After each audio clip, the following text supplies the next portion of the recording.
Good evening. I am back with the Imitation of Christ, and we are on chapter 4.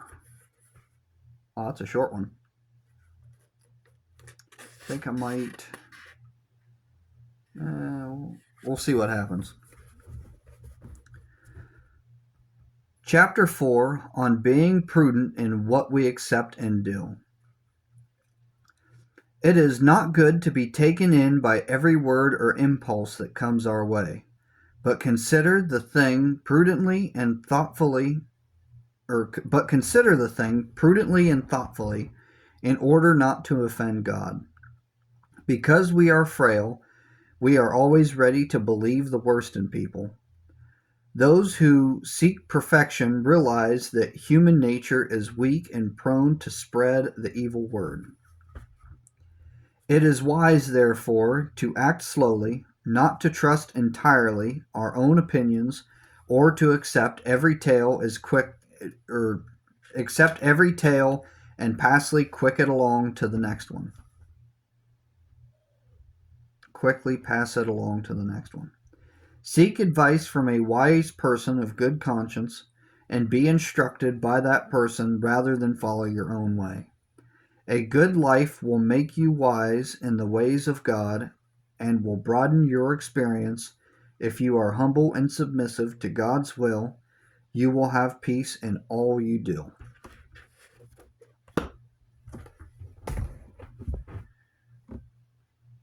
A minute and 51 seconds.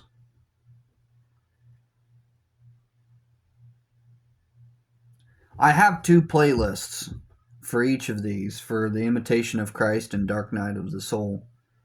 But I think I'm just going to combine them. Just combine them together and probably start reading them together because these are both really short. And something really interesting that I've been finding is that they seem to coincide quite a bit. And watch chapter 4 of Dark Night of the Soul have absolutely nothing to do with chapter 4 of The Imitation of Christ. But so far, it seems like everything you read in this talks about it in the same corresponding chapter, like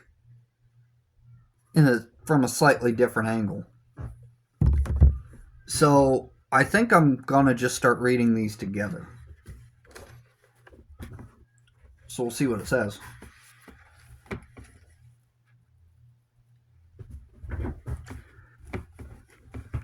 Chapter 4 of other imperfections into which some beginners are wont to fall in the matter of the third sin, which is luxury, spiritually understood. Many beginners fall into other imperfections, other and above those belonging to each capital sin, of which I am speaking.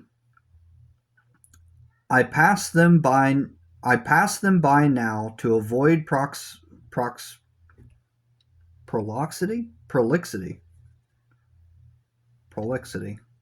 I don't know what prolixity means. And treat of some of the chiefest, which are, as it were, the source and origin of the rest. As to the sin of luxury, putting aside the commission of the sin, my object being to speak of those imperfections which have to be purged away in the dark night, beginners fall into many imperfections, which may be called spiritual luxury.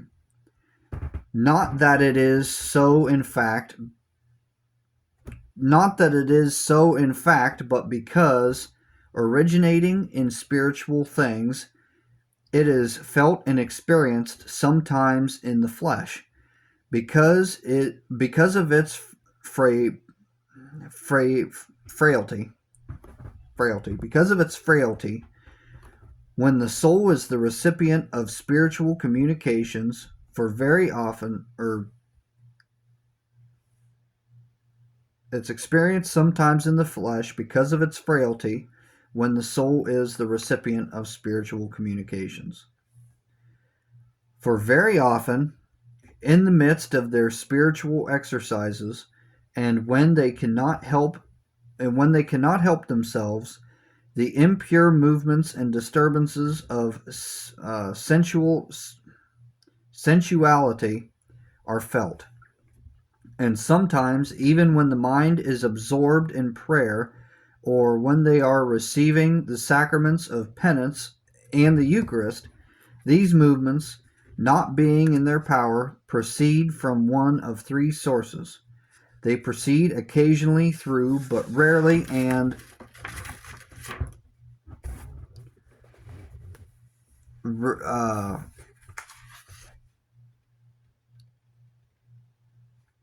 they proceed occasionally, though but rarely, and in persons of delicate constitutions, from sensible sweetness in spiritual things. For when sense and spirit are both delighted together, the whole nature of man is moved in that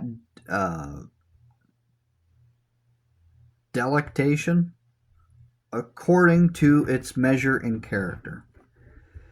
For then the spirit, that is, the higher part of our nature, is moved to delight itself in God, and sensuality, which is the lower part, is moved towards sensible gratification, because it knows and admits of none other, and therefore is moved to what lies nearest to it, namely sensual pleasure. And so it happens that the soul is in spirit praying, and on the other hand, in the senses troubled, to its great disgust, with the rebellious movements and disturbances of the flesh passively. This happens often at the moment of communion, because when the soul receives at the hands of our Lord the happy consummation of love which God intends to bestow, the sensual nature, as we have seen, takes its share in its own manner. But inasmuch as these two parts form but one subject, man, they ordinarily share in their retrospective passions, each in its own way, for, as the philosopher tells us, all that is received according to the condition of the recipient. Thus, in these beginnings, and even when the soul has made some progress, the sensual part, being still imperfect, often receives the Spirit of God with that very imperfection. But when the sensual part is already renewed in the purgation of the dark night, it is no longer subject to these infirmities, because it receives so abundantly of the Spirit of God that it seems rather to be received into that Spirit itself, as into that which is greater and grander. Thus it possesses everything according to the measure of the Spirit, in an admirable manner, of whom it is a partaker united with God. The second source of these rebellious movements is Satan, who, in order to disquiet the soul during prayer or when preparing for it, causes these filthy movements in our lower nature, and these, when in any degree admitted, are injury enough. Some persons not only relax in their prayers through fears of these movements, which is the object of Satan when he undertakes to assail them, but even abandon them altogether, for they imagine that they are more liable to these assaults during prayer than at other times. This is certainly true, for the devil then assails them more than at other times, but they may cease from prayer. This is not all, for he represents before them then most vividly and most foul the filthy images, and occasionally in close relation with certain spiritual things and persons by whom their souls are profited. that he may terrify and cow them. Some are so grievously assailed that they dare not dwell upon anything, for it becomes at once a stumbling block to them, especially those who are of a melancholy temperament. These are so vehemently and effectually assailed as to be the objects of the deepest pity. Theirs indeed is a sad plight, for with some persons this trouble, when under the influence of melancholy, goes so far as to convince them that they hold communication with the evil spirit, which they are powerless to resist. Some, nevertheless, with a supreme effort, tear themselves away when melancholy is the occasion of. Oh, this is a long one.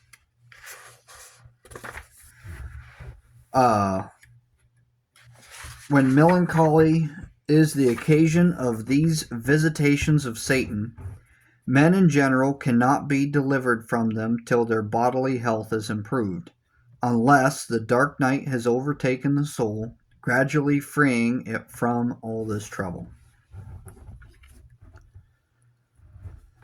I don't know what it's talking about, to be honest, with these depraved movements. What are these? They're not carnal. Um, I think that would be a good interpretation of it. But the mm,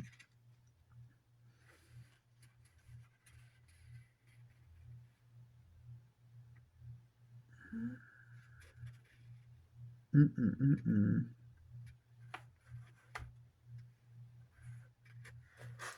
It's it's talking about the movement of the spirit, which is good, but then there is this impure movement of things below, of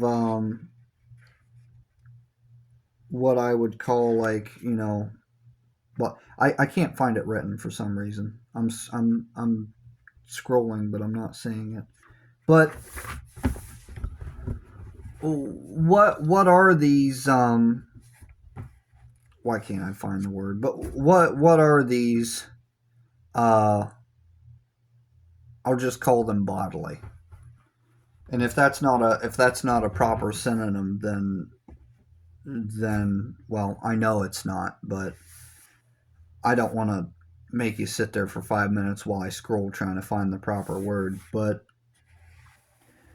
what are these rebellious movements of which he speaks?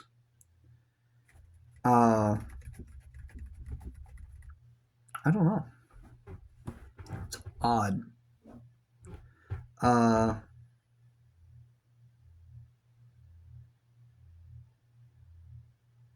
hmm.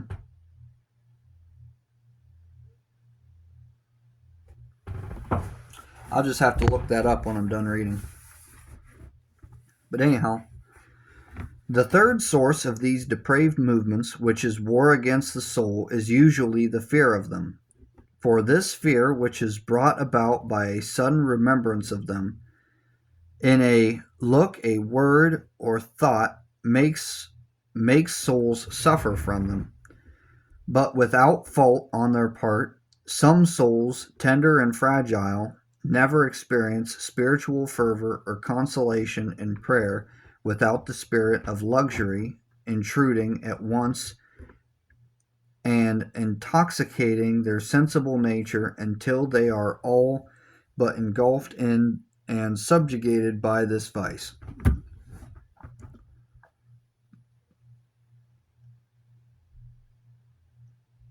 Now, what is. I'm truly confused. Anyone who. If I'm an idiot, let me know. If this is so very clear to someone, let me know in the comments so I know what I'm reading wrong. But what is it about luxury that is supposed to make it so difficult to pray? or receive communion? I'm genuinely confused. Um,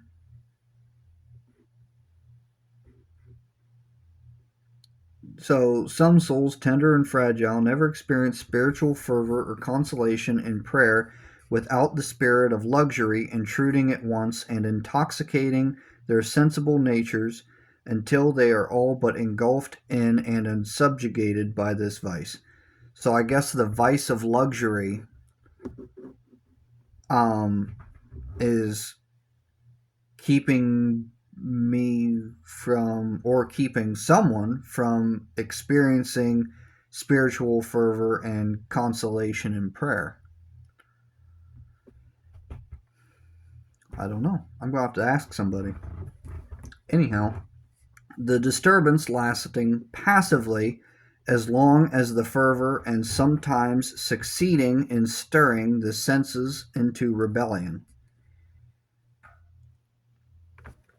Now, I can understand distraction because it's talked about images and it's talked about the senses and stuff. I definitely understand being distracted during prayer. That's something I've struggled with for a long time, is trying to keep my mind focused while praying. That I absolutely understand, but I don't understand how luxury how luxury plays into that. And if it's not luxury in the way that I'm thinking, what form of luxury is it referring to? I have no idea. The reason is that these natures, as stated, are fragile and tender, and therefore susceptible to the slightest alteration of blood and humor whence these disturbances come. For exactly the same thing happens when they are roused to anger or upset by pain. Sometimes spiritual persons, when either speaking of spiritual things or doing good works, display a certain energy and strength arising out of their consideration for persons present, and that with a certain measure of vain joy. This also proceeds from spiritual luxury in the sense in which I use the word, and is accompanied usually by a certain complacency of the will. Hmm. Some too from spiritual friendships with others, the source of luxury. Uh, some too from spiritual friendships with others, the source of which is luxury and not spirituality. We may know it to be so by observing whether the remembrance of that affection increases our recollection and love of God, or brings remorse of conscience. When this affection is purely spiritual, the love of God grows in it, and the more we think of it, the more we think of God, and the greater our longing for Him. For the one grows with the other. The Spirit of God has this property, that it increases good by good, because there is a likeness and conformity between them. But when this affection springs out of the vice of sensuality, its effects are quite opposite. For the more it grows, the more is the love of God diminished, and the remembrance of Him also. For if this earthly love grows, that of God cools down. The remembrance of that love brings forgetfulness of God and a certain remorse of conscience. I guess I need to know what it means by sensuality. On the other hand, if the love of God grows in the soul, the human love cools and is forgotten. For as they are contrary the one to the other, not only do they not help each other, but the one which predominates suppresses the other, and strengthens itself. As philosophers say, or as philosophers say. And so our Savior tells us in the gospel, saying, that which is born of the flesh is flesh, and that which is born of the Spirit is spirit. That love which grows out of sensuality ends in the same, and that which is spiritual ends in the Spirit of God, and makes it grow, and makes it grow. This is the difference between these two loves, whereby we may know them. When the soul enters the dark night, these affections are ruled by reason, that night strengthens and purifies the affection which is according to God, and removes, destroys, or mortifies the other. In the beginning, both are by it put out of sight, and as I shall explain hereafter. And that is the end of chapter 4. So I am going to do some research on that. I'm just going to do some research on Dark Night of the Soul chapter 4, because it's made good sense up to this point, and exactly like I said would happen happened. Uh, because unless I fully misunderstand it, it seemed to have nothing to do with the Imitation of Christ. But now the videos are linked together, and because I don't know how to edit, you're stuck with that for the rest of like 90 chapters.